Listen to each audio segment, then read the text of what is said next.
cutting it, gave us some liver. It had guts all over it. It had like yellow and green stuff on it. And I just like ate the liver raw. They're like, oh, this guy actually ate it. They like didn't think I was going to eat it. What are all the lies that you hear about food these days? Well, we're about to find out. So Brian Sanders has been traveling around the world like a modern Western A. Price, understanding what all hunter-gatherers are eating and documenting all these crazy things and eating some insane foods from these different tribes. Like there's some stuff in there that I was like, as if you're eating that, man. Like that's crazy. We get into this podcast is awesome. It's extremely practical with advice and tips and tricks for you to actually apply into your life. So if you're interested in anything that I've got to offer in terms of coaching, please just hit the links below or follow me on Instagram, Corey Boutwell. And if you like this podcast, please hit that like, share, or subscribe button. So guys, I hope you're excited for this podcast as I was. It was so good. I'm left up so charged right now because we had such a good conversation, and we'll see you on the inside. Brian, thank you so much for coming onto the show. Hey, Corey. Yeah, excited to be here. Awesome. So what have you been focusing on recently? What have you been learning and what's taken up with your attention? Oh, wow.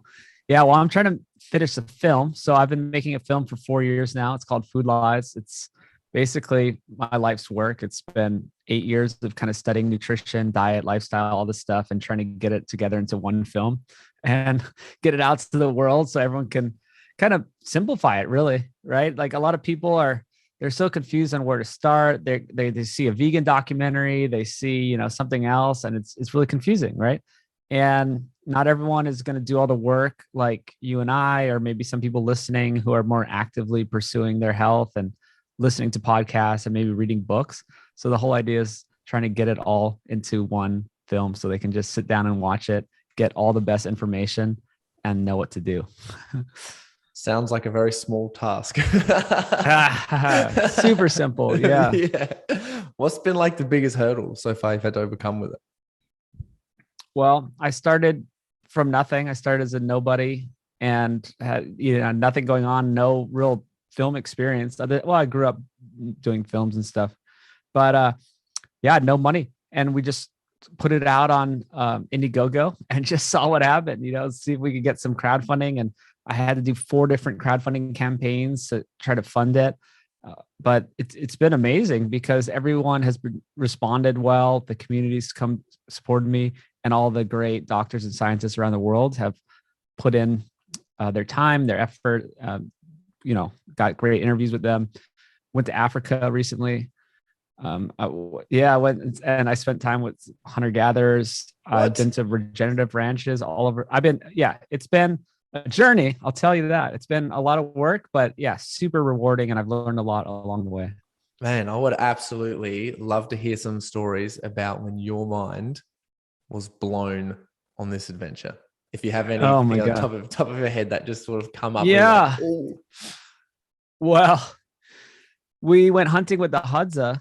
So they're famous for, just living how we used to, just hunting for all their food in Africa and Tanzania.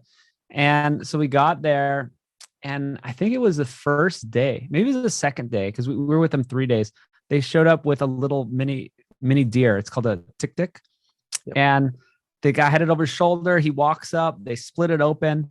They don't have any cleanliness at all. They don't, use soap. They don't do anything. So they just started like mashing into this animal, tearing it apart, cutting it, gave us some liver. It had guts all over it. It had like yellow and green stuff on it. And I just like ate the liver raw. They're like, oh, this guy actually ate it. They like didn't think I was going to eat it. And they all ate some, cooked the whole animal. And then it was like all men. It was in this cool cave. They have this great cave they hang out in. And then they cooked it, and they had one like kind of teenager that was, with the men, and he cooked the head, and then he eventually like cracked it open, and then gave us the brains, and we ate like brain soup. It was kind of like this pudding. So what did they do with that? Did he put anything in the head, or did he just? Oh no, they don't do anything. Like, there you go. They have no tools. I mean, they have like their bows and arrow, and they have a knife, They don't have any seasoning, cooking equipment, anything. It's just bow, arrows, knife, and sticks. And so they just like put it on sticks, and they just like cook it and just pass it around. I got two questions for that. Is one, how did it taste? And two, like, how healthy are these people? All right. So the liver was fine. I'm okay with eating raw liver. I've done it before. It was weird that it had weird guts on it, and yellow and green stuff on it. The brains, I've never had brains before. It tasted just like nothing, kind of like a bland pudding of nothingness. Texture? And I don't know. It was just like, it was just like a pudding. It was like an egg pudding, maybe like a very loose, like frothy kind of thing. And it's very soft. Yeah, very soft. And then these guys, so this is the thing. This was a bit of a tourist destination that, we weren't the same as a normal tourist. Some tourists would come and go, and it was like, oh, hey, look at these guys. And they're like, oh, well, let's take a picture. And, and we're like, no, we're spending time with you. Like, we're going hunting with you. So the thing is, they got a lot of snacks and treats and sweets and stuff. So they were super healthy. They had no body fat. They went out and hunted for 9 hours with no water. They didn't even bring water. They just roll out. Yeah. It's they didn't drink the whole time. No, I mean, we gave them some water. They're like, oh yeah, I'll have some water. And one day they found in a tree, in the crook of a tree, it collects like dirty, muddy water, and they'll scoop out and they'll take a few sips of that. But yeah, I mean, they'll roll out with no water for 9 hours. And if they don't get any, then it didn't seem like it mattered. Or they'd just find a tree maybe and take a little sip. But super healthy. The thing is, their teeth look kind of messed up because I think they just ate candy from all the tourists that would stop by. Because this particular group happened to be like in a nice cave location for tourists. But we saw another group that wasn't, involved in all that tourism. And they had amazing teeth and they looked healthier. They were stronger. It's just the more removed from society, the healthier people are. So that's what I saw across Africa. Went to Uganda, went to different tribes in Tanzania. We saw the Maasai. People may know about them. They're more of cattle herders. They're pastoralists, and have they got the crazy rituals, like the rituals and kind stuff? of. Well, yeah. They're the ones. They have the sticks, and they have like the plaid red clothes, and they drink the blood and the milk. So we did that with them too, which was another crazy thing where that's just their food. It's just like, hey, it's morning. All the men, they just go into, they have a little pen of their cattle in the middle of their little village that they set up because they move around, and they shoot a little arrow into the jugular vein just to pierce the jugular vein. Some blood starts spurting out. They catch it in a gourd, then they get the raw milk, and then they just combine them. And you drink it, and that's just our breakfast. Everyone passed around, you drink it, we drank it. It tasted fine. It was kind of smooth with the milk in it. Like I had plain blood earlier with the Maasai with a goat, and that wasn't so great. But with the milk, it tastes better. And then they patch up. They just like jam some mud into the cow's neck, and it's all good. It's just like, giving a little blood donation, blood draw. Wow. Sort of like sort of like doing like a very modern Western A Price type of thing with your kind of documentary. Yeah. Yeah. So I guess I hope your audience knows Weston A. Price and what he did. Some might, some won't. If you could give us a brief description of that and like your mission. Absolutely. I love talking about Weston Price. The simplest way to understand it is he went around the world trying to figure out how cultures were still healthy. Well, why they didn't have cavities like all the Americans that he was seeing. He was a dentist from Ohio, actually from Canada originally. Went around the world, went to Africa. Yeah, went to Africa, went to like the Swiss Alps, went to islands in the middle of the Pacific, went everywhere, Australia. And he found these people that didn't live in modern society, didn't have modern foods, and their health was spectacular. They had amazing teeth too. That really is a window to your health, is how healthy your teeth are and like how few cavities they had and just wide jaws. Like they didn't have the need for braces, or they didn't have any teeth extracted, like anything like that. Like I've had 4 teeth extracted because my jaw was too small. It didn't fit. They all have amazing wide jaws, amazing teeth, amazing health, tall, They all these cultures that he traveled around the world to see had similar traditions around pregnancy, especially where they would eat the most nutrient dense animal foods. And they all figured this out independently. Like humans are very smart, and they always knew that, yes, like the organ meats or seafood or eggs or raw dairy and cheese, anything like that, any of these nutrient dense animal foods, seafood, they gave to pregnant women, and or even before they're pregnant, give them to the men even, and they give them to children. And this is how they knew they'd produce healthy offspring. And then what he found is they did not have is all these cultures didn't have the refined grains, the seed oils, or sugar, right? So these are the three things they didn't have.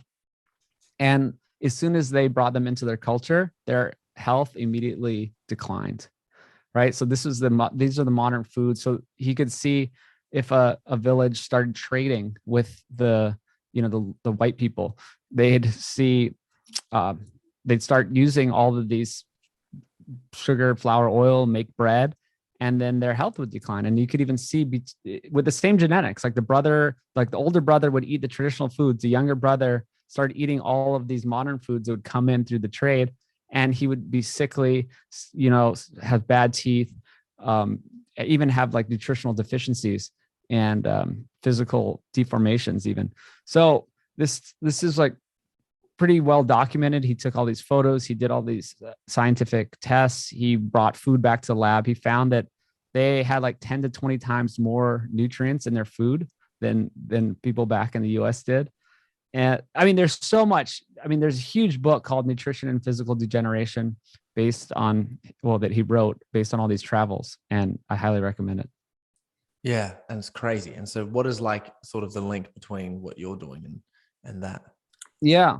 So I'm kind of trying to do, well, beyond the film, I'm trying to just do that as just my job. I guess my job is to learn about these cultures and learn how to be healthy, where we went wrong. And yeah, that's just turned into my whole life's mission once I started making the film. So yeah, I haven't gotten to as many countries as he has, but I hope to keep going. Yeah, man, you're doing an awesome mission. I hope you get to as well. Question. So with all the things that you have learned, what are some of the things that you now really try to get in your diet? And what are some of the things that you have just like banned out that you've been like, yeah, not going? You know what? That's a good question, because it's actually exactly what Weston Price found. It's so amazing. Like, I didn't go down this path, or like I wasn't like biased in one way or the other. I didn't hear of him when I first started this journey, and then it turned out to be exactly that. It's that I found out of all, because I tried to look at all the different cultures and different times in history and different diets and all these different things, and it actually all lines up that the healthy diets don't involve the refined grains, sugars, and the vegetable oils, right? That's like the one common theme in all good diets is they either completely leave those out or mostly reduce those and leave them out, unless you prepare them properly. There's this whole thing about grain. You can prepare grains properly and sprout and ferment and soak, and this is a whole nother rabbit hole. But that's what I've done, and I've had amazing results from just cutting out those three things, right? And what I've added is basically what he found as well: the organ meats, the nutrient dense things like seafood and raw dairy and eggs. And these are just the most nutrient dense foods you can eat. And so I basically replaced all the bread and the like packaged foods and pastas and whatever with more of those nutrient dense foods that I listed. So that's actually, we could just end the podcast now. That's the key to life. That's the key to health. If you want to know how to eat, just replace the most processed foods, right? The foods that have the sugar, the flour, the oil, which is pretty much all packaged foods, all processed foods, all fast food. Just replace those as much as possible with nutrient dense foods, the healthiest food, which is, well, meat, seafood, eggs, raw dairy, organ meats, stuff like that. You're done. I mean, it's easier said than done. Yeah, right? It is easier said than done. So like I got, so I have a question, but I'm banking that for now. It's easier said than done to motivate someone or to get someone to actually start to do and see and go through these things and get like results. What do you encourage people to do? Well, yeah, it's really hard. Behavior change is the hardest part. You can have all the information and you might not do it, right? Yep. So I do kind of work as a health coach sometimes. I'm trying to do too many things at once, but and I work with a doctor. I used to live in Los Angeles, so I have a doctor business partner, and we work with patients and that stuff. And I think part of it is giving them short, medium, and long term goals or information or ways to think about it to motivate them. Okay. Because humans need all of those. Like if it's just about short term goals, then maybe you'll be like, I'll do it later. But if it's too long term a goal, then you won't do it now. But if you have the short term and the medium term and the long term, then you always have something motivating you, right? If that makes sense. Like so you don't really have an excuse to not do it because you're like, oh well, man, I want to be around when my kids grow up. I want to, like I lost both my parents when I was 30. So that's what kind of set me down this mission. Is like, I didn't want to follow the same fate, obviously. And I started changing my whole diet. That was 8 years ago. And I have done that and it's been going amazingly well. So now my goal would be, I want to be around. Really, I want to be active. I want to be throwing the football. I grew up playing football, American football. And, I want to play football with my kids into their adulthood. You know what I mean? I want to be 80 throwing around the football. So so that's a long-term goal, right? That's the long-term goal, but that's kind of far off. It's hard to always think about that. The shortest term goal might be just even how you feel later in the day. So many people, they eat these meals midday and they're crashing, they're falling asleep. It's 2 p.m. for me. I just ate. I feel amazing. I'm like ready to go. I'm not crashing at 2 p.m. like so many people are doing because I changed the way I ate. And I realized if I eat these highly processed foods, my blood sugar is going to go up and it's going to crash. I'm going to feel terrible. So many people are so used to this, they don't even know it. Right. So once you start changing your diet, then you're like, oh, wow, I feel so good when I do this. Right. And then I feel so bad when I screw around. So that short-term goal can really help people stay on track. And then there's the medium-term goal too, which is maybe you're going on a trip in a couple months and you want to look good. Maybe, it's summer. You want to have the beach body ready for the summer. Right. So if you have that medium term goals, like you have, I don't know, joint pain or acid reflux or something. I had these things before because I was just eating the standard diet and I thought this was normal. And then I changed my diet and like, all these things went away. Right. And it was amazing. Like, whoa, so you don't have to just have all these problems and, just feel bad every day. I even had allergies. I had joint pain. I had all kinds of stuff going on and just went away. And so if you know that, then you have these goals like, man, if I start eating bad foods again in a couple of weeks, I'm just going to have all these problems again, or a couple of months, or I'm going to start gaining weight again, like then what's going to happen when I want to go jump in the pool later? It's not going to be great. So that's kind of one of my strategies. Yeah. How did you, obviously it's really awesome that you obviously got motivated by understanding all of these different things. And you're like, yes, these are my goals. I'm going to start eating like this because I want this energy, I want this longevity and all the rest of it. And how did you slowly, like, I'd love to know your journey of like when you slowly started adding really nutrient dense food in terms of like, how can I actually put this into my meals? Just because I'm thinking for people who are listening, if they're like, cool, well, I'd love to do that. Now what? How am I going to put it into, like, what should I do? Like, do I put liver on my rice bubbles in the morning? Like, how am I supposed to do it? So. No, that's a good question. Yeah, I always got to make it practical for people. And it does take a while. Like I did go on a journey. And I remember back when I first started learning about this, it was hard because, oh man, it's so easy and delicious to just eat bad foods, right? And it's just your habits are there and you're just like, oh, you just do it. But each year, if I think back, I got one step closer to where I'm at today. And so I'll skip ahead. I will give you some practical advice, but I'll skip ahead to today. I don't have any desire really to go out to eat. Okay, I was in airport. I was in one of the lounges, I got one of those lounge passes. Endless trash food around. I didn't want it. It's all free. It's all there. I got a espresso and that's it. I just sip a little espresso. I had some sparkling water. So that's, I want to let people know you can get there and it's not restrictive. It's not like I feel like held back or anything. It's you change the way you think about food and you learn to cook delicious meals, and then you don't want to go back. You're like, why would I want to go to some, bad restaurant, overpay for something like cooked in like weird oil and has all this filler, they just like put all these cheap ingredients in there to, no, I want my real food. I want, my plate of food. So yeah, it's just a little by little, it's a journey. And, you could even start going to like farmers markets, right? And instead of going to the grocery store, that's a good step in the journey, right? Let's start caring about where the food's from. Maybe you're not going to do that day one, right? And I don't want people to discourage people because day one, they're like, oh my God, I got to throw out all my food. And now I have to go to like some special farm, and find some guy that like sings to his cows and pets them every day.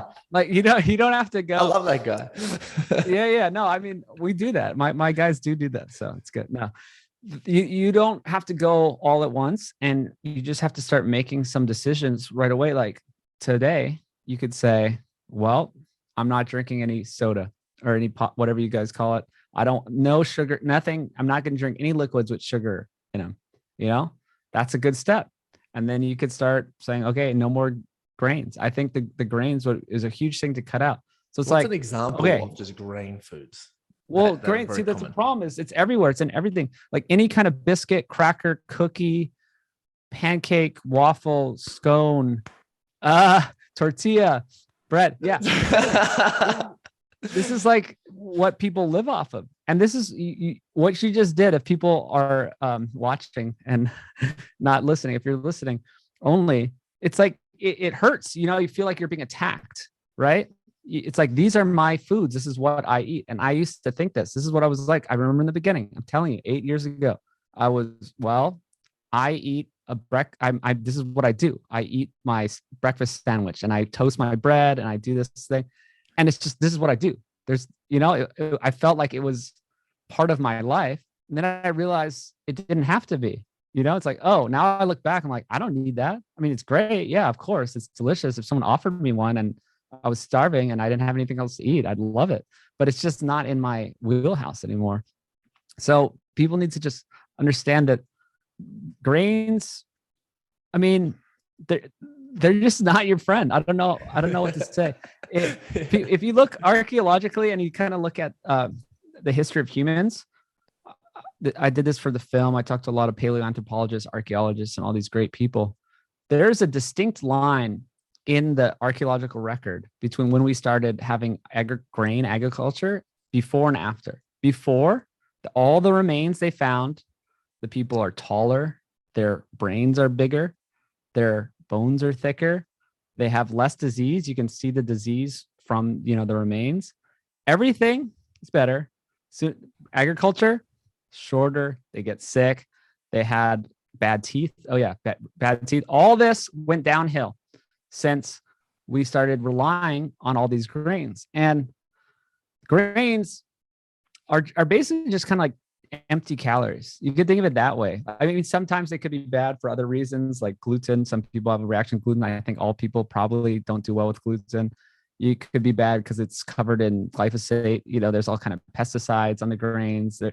But one of the main reasons they're bad is it's basically just empty calories. It's empty nutrition. So we started eating a large part of our diet with this empty nutrition, and guess what? Your health status isn't good, right? It's a simple equation. It's like your nutrient density of your diet goes down drastically when you just fill it up with a bunch of empty calories, right? So we can see this happening. So it fed a lot of people and it tastes great and a lot of people like them, but just understand that it's not doing any favors. There's really no benefit. There's really only downsides. So yeah, it's a bit hard to take in, but that's a big step towards your journey. Just cut out. I mean, that's a processed food. People think processed foods and they think, oh yeah, Twinkies. Yeah, I don't eat Twinkies. And then they're just shoveling bread and pasta down their throat every day. That's, it's not as bad as a Twinkie or Doritos or whatever, cakes or whatever you guys have, whoever's listening. But it really is just another processed food. Just like, any package of bread or pasta is not much better.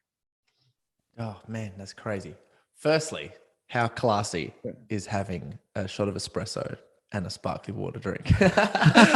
Oh, I know. I'm like, I just lost the audience. They're like, man, this guy's so bougie. No, I'm He's all like about that, dude. I post that on my story like every morning. I have like an espresso, sparkling water. I'm like, oh, pure class right here. Yeah. And this the second thing is, I'd love to just know some things that you've either created or eaten with all this new information that you've just found so delicious, and I'd love to hear about it. That's a good question. Yeah, that does make it more practical. So and how I even started doing this. Well, one, the simplest way is just eat more animal foods. I just think if you just double down on protein animal foods, you're going to do better. You're going to be more full. You're going to get more nutrients. So that's good. And then after I did that, I started incorporating some organs. So there's different places, including my company. It's only in the US, nose to tail, but we eat animal nose to tail. That's the whole point. We have organ meats that are ground up into ground beef. So I don't know if people can do that on their own or they find it from local ranchers. But yeah, people will grind up the liver, the heart, the kidney. Usually those three, or maybe you try it. It's so good. You don't notice it, right? It just tastes better, I think. It just tastes like richer, right? Because you're not getting, it's not like some people have trouble just eating straight liver, right? It does have a weird taste. But if you season it well, yeah, pate is a little weird. I mean, pate does help make it taste a bit better, but you're still not even getting that much liver really in pate.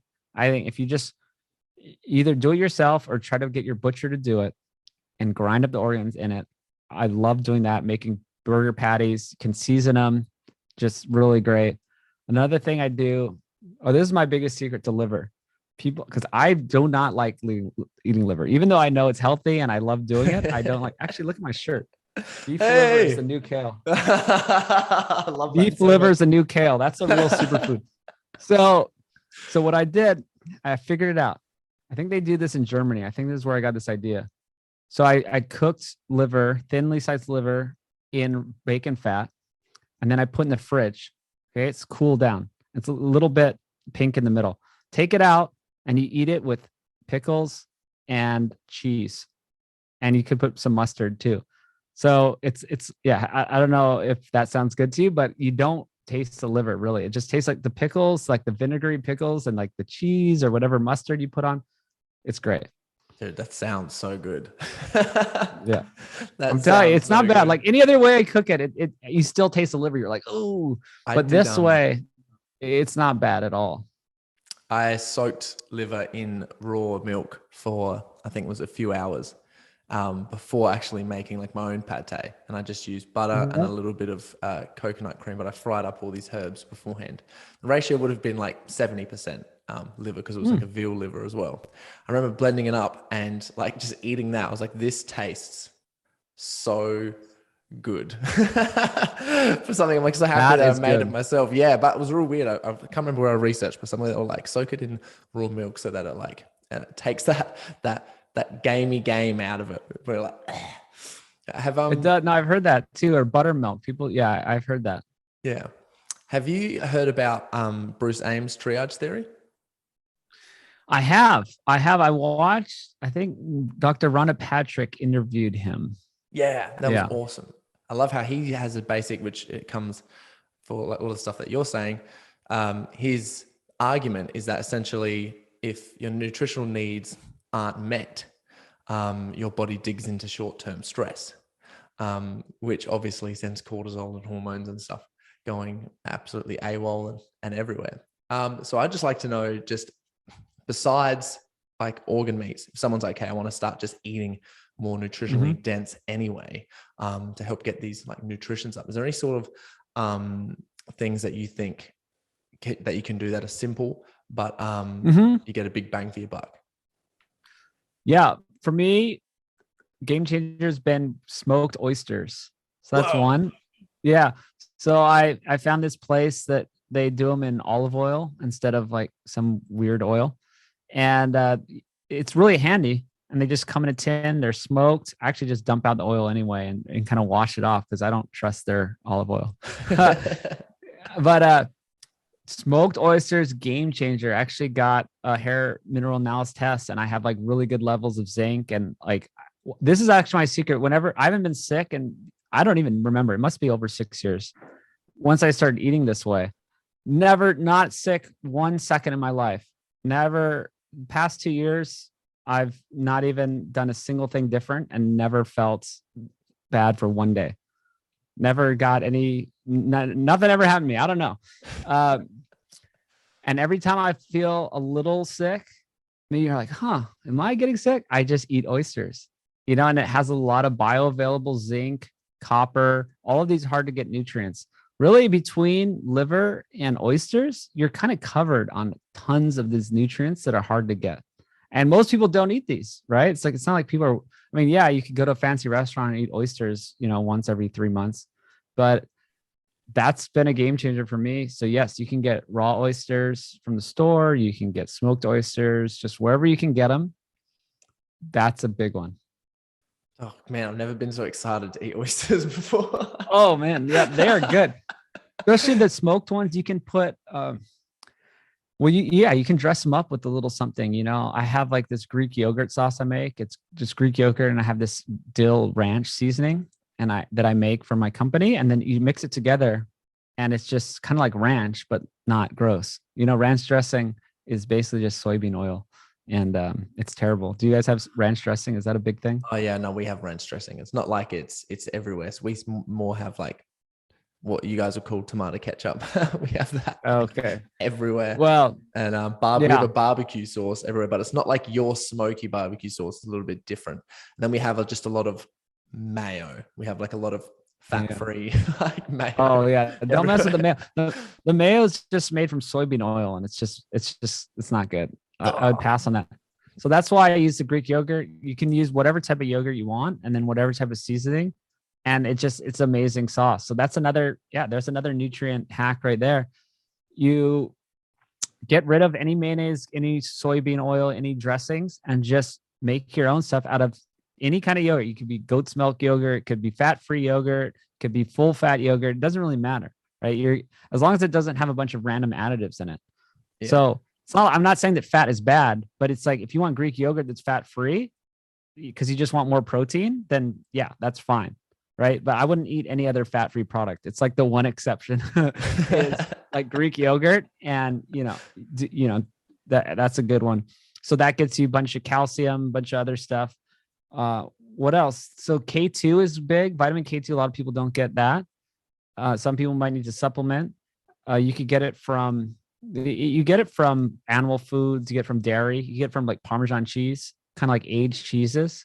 So these are delicious things. So to cover all your nutritional bases, avocado is another one. A lot of potassium, magnesium you'd get from meats, salmon. What else are good? I don't know. A lot of these foods are really delicious. So you got cheese, you got yogurts to make sauces. You have meat, fish, oysters, liver. I mean, these aren't bad, right? This isn't like too hard. I mean, maybe the liver is a little bit hard, but we're not talking like you have to be choking down, like raw kale salads or anything. Yeah. So here's a question for you. Just like this one, I like this personal one. So when you really want to eat carbs, what carbs do you eat? I've been adding carbs back in. So I went on a journey where I kind of cut them out. I got fat adapted, and then I brought them back. And I think that was really beneficial to me.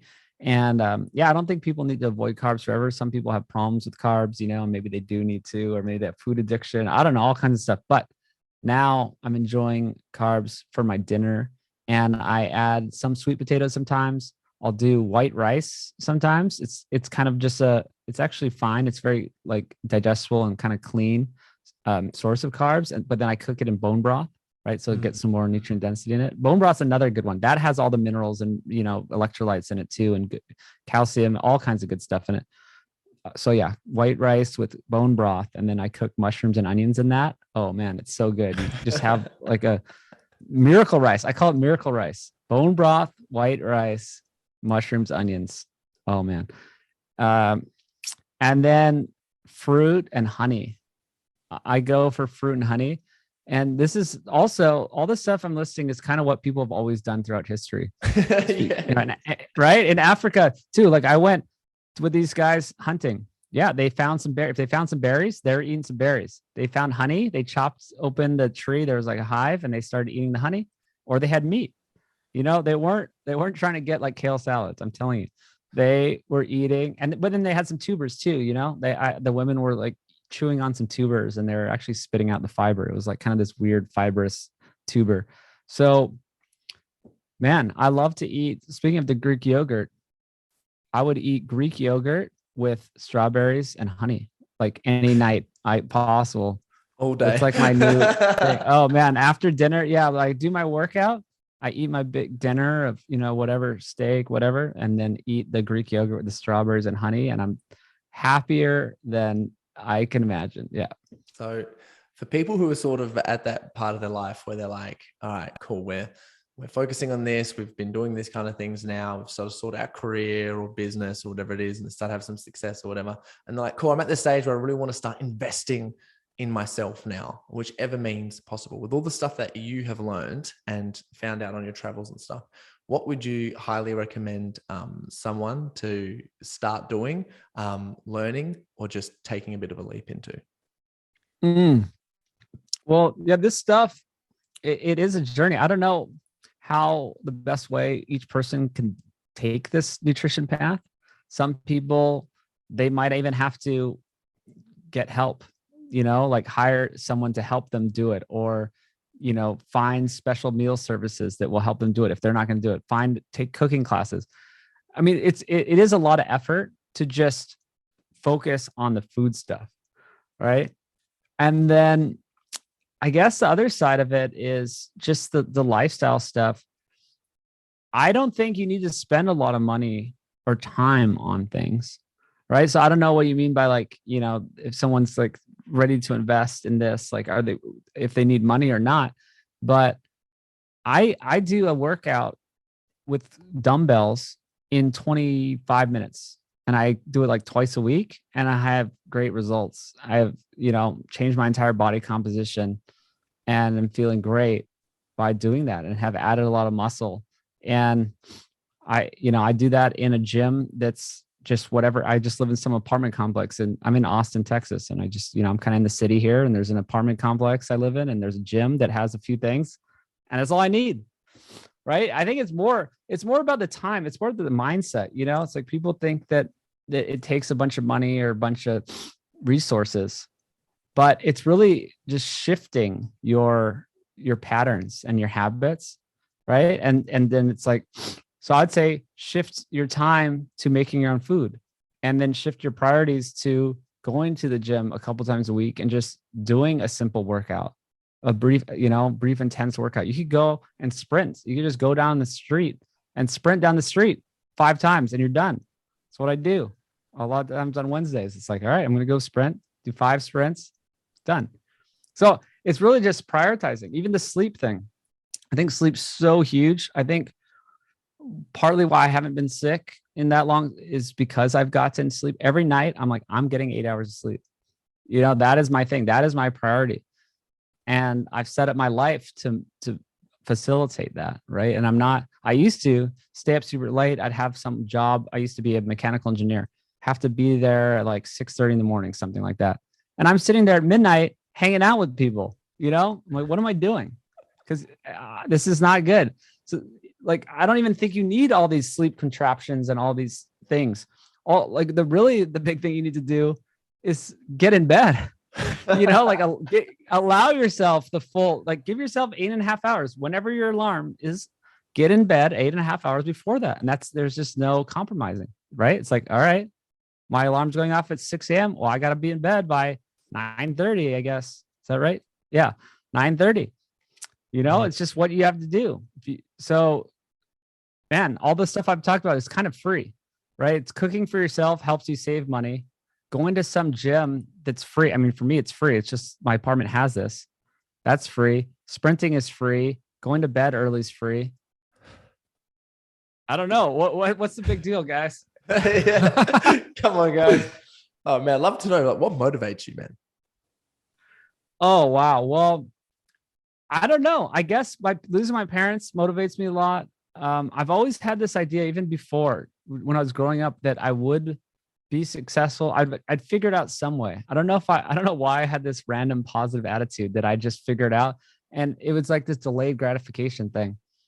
I'm very into delayed gratification. I think a lot of the problems in the world are because everyone wants instant gratification, right? And so it's hard if you're asking how to be motivated.